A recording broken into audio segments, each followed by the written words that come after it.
La Guinée, pays d'Afrique de l'Ouest avec une superficie de 245 857 km² et 320 km sur la côte atlantique.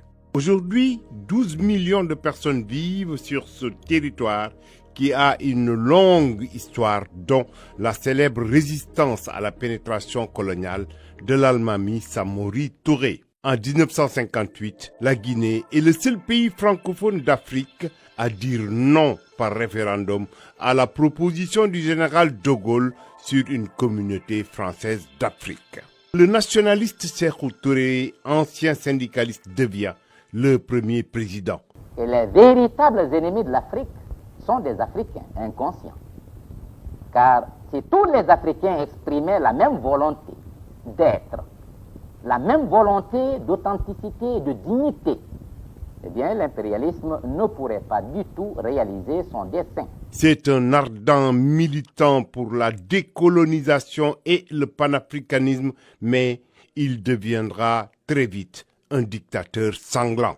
Plusieurs de ses opposants, accusés de complot, sont arrêtés et détenus dans le camp Boiro. Qualifiés de traîtres, de membres de la 5e colonne, ils sont souvent passés au peloton d'exécution s'ils ne sont pas simplement laissés mourir de faim dans des geôles sinistres. Sékou Touré meurt le 26 mars 1984 aux États-Unis, laissant un pays avec un avenir incertain. Un gouvernement intérim est formé, mais vite renversé par des militaires. Le colonel Lansana Conté, à la tête de la junte, propose aux Guinéens un comité militaire de redressement national. En décembre 1990, une nouvelle constitution met fin au régime militaire et instaure le comité transitoire de redressement national. Lansana Conté accepte le multipartisme et se fait élire en 1988 et en 2003 à la tête de l'État. Le pays passe du parti unique à une libéralisation à outrance par la création de plusieurs dizaines de partis politiques. Parmi les plus anciens et les plus influents opposants en exil, le professeur Alpha Condé est celui qui fait peur aux autorités de Conakry.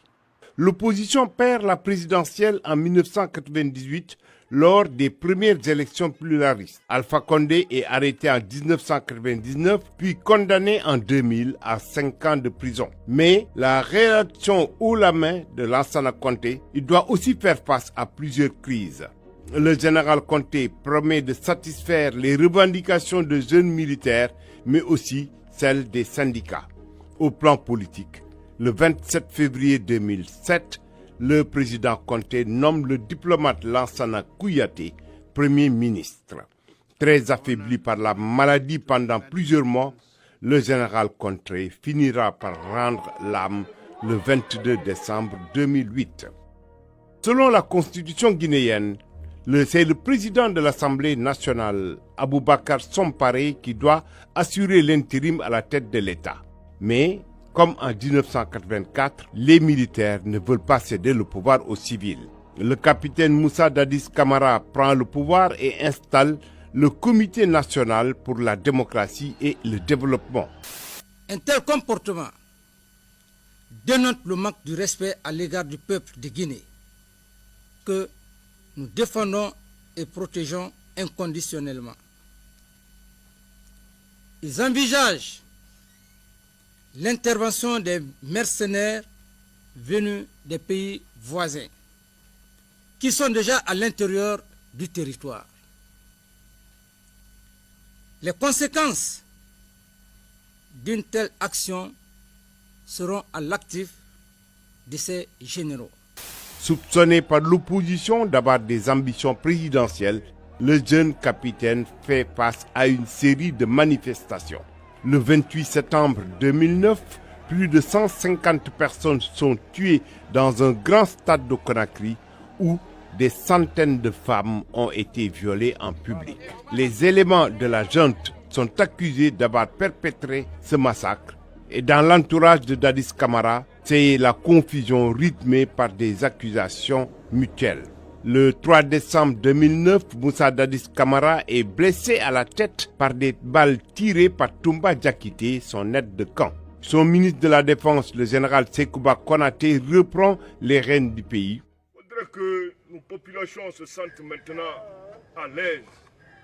Il faudrait qu'ils vivent enfin dans un pays de droit, de démocratie. Le nouvel homme fort ne semble pas intéressé par le pouvoir.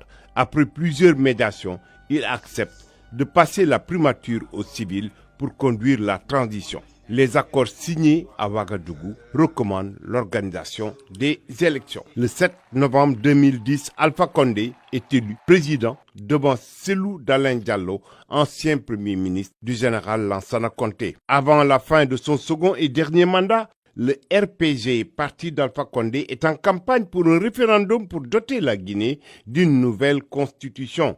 Ses opposants y voient des manœuvres pour faire sauter le verrou qui limite les mandats présidentiels à 2. On ne veut pas un troisième mandat en Guinée. On veut un changement total.